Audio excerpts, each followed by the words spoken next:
গোপাল ভাঁড় নামটা শুনলেই কেমন মুখে হাসি চলে আসে, তাই না? কিন্তু ভাববেন না যে তার গল্প মানে শুধু হাসাহাসি। গোপালের প্রত্যেকটা গল্পের আড়ালে লুকিয়ে থাকে জটিল সব সমস্যা সমাধানের দারুণ সব কৌশল। আজকে আমরা সেরকমই একটা গল্প দেখব, যেখানে গোপাল শুধু তার বুদ্ধির জোরে একটা প্রায় অসম্ভবকে সম্ভব করে দেখিয়েছিলেন। আর গল্পের শুরুটাই দেখুন, এক মায়ের একেবারে বুক ফাটা আর্তনাদ দিয়ে। এই একটা কথাই কিন্তু বুঝিয়ে দিচ্ছে যে সমস্যাটা ঠিক কতটা গুরুত্ব, কতটা ইমোশনাল। তো গল্পের প্রথম পর্বে আমরা দেখতে পাই একটা গভীর সংকট, আর সেই সংকটের শিকার এক অসহায় পরিবার, যারা কিনা প্রায় হাল ছেড়েই দিয়েছে। একবার কল্পনা করার চেষ্টা করুন তো, কি নিদারুণ কষ্ট। প্রতিবার নতুন করে ঘর বাঁধার স্বপ্ন দেখা, আর প্রতিবারই চোখের সামনে সেই স্বপ্নটা চুরমার হয়ে যাওয়া। টুনি পাখি দুটোর জীবনটা ঠিক এই রকমই একটা দুঃস্বপ্নের ঘেরাটোপে আটকে গেছিল। আর ওই সাপটা, সে যেন ছিল এক অজেয় দৈত্য, যার সামনে ওদের সব আশা, সব চেষ্টা বারবার ধুলোয় মিশে যাচ্ছিল। কিন্তু প্রশ্ন হল, এই দুঃস্বপ্ন থেকে বেরোনোর কি কোনোই রাস্তা ছিল না? আচ্ছা, চলুন দেখা যাক সাহায্যের জন্য তাদের ছোটাছুটিটা শেষ পর্যন্ত কোথায় গিয়ে থামে, আর তাতে কাজই বা হয় কতটা। তো প্রথম চেষ্টাটা ছিল একেবারে সোজা সাপটা, যাকে বলে ব্রুট ফোর্স। এমনকি আমাদের বুদ্ধিমান গোপালও প্রথমে ভেবেছিলেন একটা বড় লাঠি দিয়েই কাজ হয়ে যাবে, সাপটাকে আচ্ছা করে ধোলাই দিলেই সব ঠিক। কিন্তু সাপটা ছিল আরও বেশি চালাক, মানে চোখের পলকে এমনভাবে পালিয়ে গেল যে প্রথম চেষ্টাতেই পুরো পরিকল্পনা ফ্লপ। আর এই প্রথম ব্যর্থতাই কিন্তু গোপালের চোখ খুলে দেয়। উনি সঙ্গে সঙ্গে বুঝে গেলেন, আরে এই লড়াইটা তো একা জেতা যাবে না, গায়ের জোরে হবে না। এর জন্য এমন একজনের সাহায্য লাগবে যার ক্ষমতা অনেক, মানে রাজার ক্ষমতা। কিন্তু গল্পে একটা বড় কিন্তু আছে। যখন মনে হলো যে সমাধানের একটা রাস্তা পাওয়া গেছে, ঠিক তখনই এলো সবচেয়ে বড় ধাক্কাটা। খোদ রাজা মশাই বেঁকে বসলেন। বললেন, টুনি পাখিদের সাথে রাজাদের পুরনো শত্রুতা, তাই তিনি এক বিন্দুও সাহায্য করবেন না। ভাবা যায়। তাহলে এখন কি হবে? গোপালের নিজের গায়ের জোর কাজে এলো না, আবার রাজার ক্ষমতাও পাওয়া গেল না। মানে দুই দিক থেকেই রাস্তা বন্ধ। গল্পটা যেন একটা এমন ধাঁধায় আটকে গেল যার কোনো সমাধানই নেই। আর ঠিক যখনই সব রাস্তা বন্ধ হয়ে যায়, তখনই কিন্তু আসল খেলাটা শুরু হয়। যখন গায়ের জোর আর ক্ষমতা দুটোই ফেল করে, তখন গোপাল তার আসল অস্ত্রটা বের করেন, তার মগজাস্ত্র। চলুন এবার দেখি সেই বুদ্ধির প্যাচে ফেলে গোপাল কিভাবে এই অসম্ভবকে সম্ভব করে তোলেন। এইটাই ছিল গল্পের টার্নিং পয়েন্ট। গোপাল বুঝে গেছিলেন, লাঠি দিয়ে নয়, এই সমস্যার তালা খুলতে হবে বুদ্ধির চাবি দিয়ে। আর ঠিক এখান থেকেই পুরো খেলার মোড় ঘুরে যায়। গোপালের প্ল্যানটা একবার দেখুন, কি ব্রিলিয়েন্ট! 4টে সহজ স্টেপ। প্রথমত, রাজাকে ফুসলিয়ে পুকুরে নামানো। দ্বিতীয়ত, টুনি পাখিকে দিয়ে রাজার দামি মুক্তোর হারটা চুরি করানো।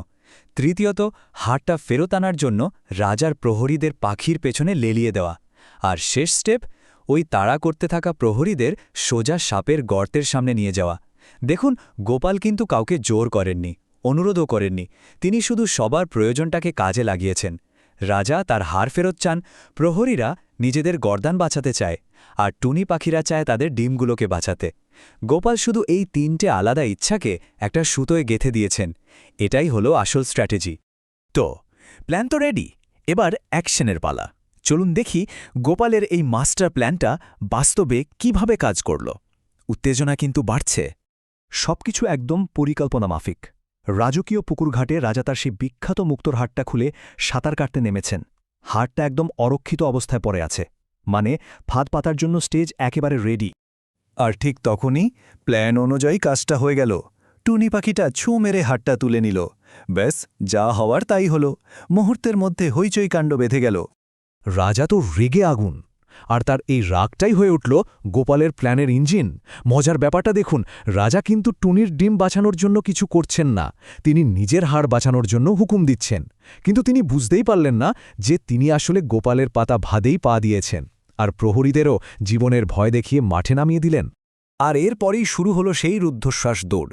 একদিকে ছুটছে প্রহরীরা নিজেদের গর্দান বাঁচানোর জন্য, আর অন্যদিকে তাদের পথ দেখিয়ে নিয়ে যাচ্ছে ছোট্ট টুনি পাখিটা সোজা সেই সাপের গর্তের দিকে। গোপালের প্ল্যান কিন্তু একদম ঘড়ির কাঁটার মতো এগোচ্ছে। আর তারপরেই এলো সেই মোক্ষম চাল। টুনি পাখিটা একদম ঠিক জায়গায়, মানে সাপের গর্তের সামনেই হাড়টা ফেলে দিল। ব্যাস, লক্ষ্যবস্তু মানে সাপ আর অস্ত্র মানে প্রহরীরা দুটোই এখন এক জায়গায়। ফাঁদটা এবার পুরোপুরি কার্যকর। সাপটা এমন একটা শক্তির সামনে পড়ল যেখান থেকে পালানোর আর কোনো রাস্তা নেই। রাজার হার উদ্ধার করতে গিয়ে প্রহরীরা এবার সাপটার উপর ঝাঁপিয়ে পড়তে বাধ্য হল। তো এই অসাধারণ প্ল্যানের ফলাফলটা কি হলো, আর এই গল্প থেকে আমরা ঠিক কি শিখতে পারি? চলুন এবার গল্পের শেষটা দেখে নেওয়া যাক।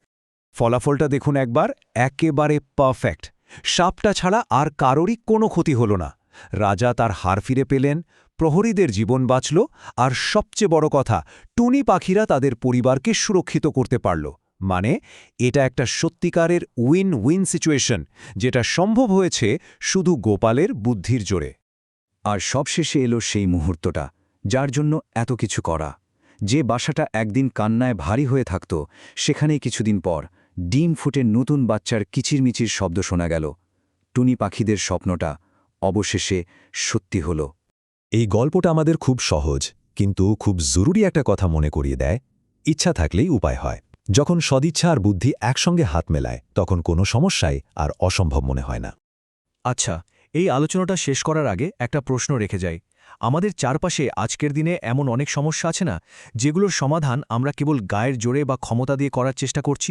একবার ভেবে দেখুন তো, গোপালের মতো একটু অন্যভাবে ভাবলে, একটু বুদ্ধি খাটালে কি সেই সমস্যাগুলোর আরও ভালো, আরও সহজ কোনো সমাধান বের করা সম্ভব?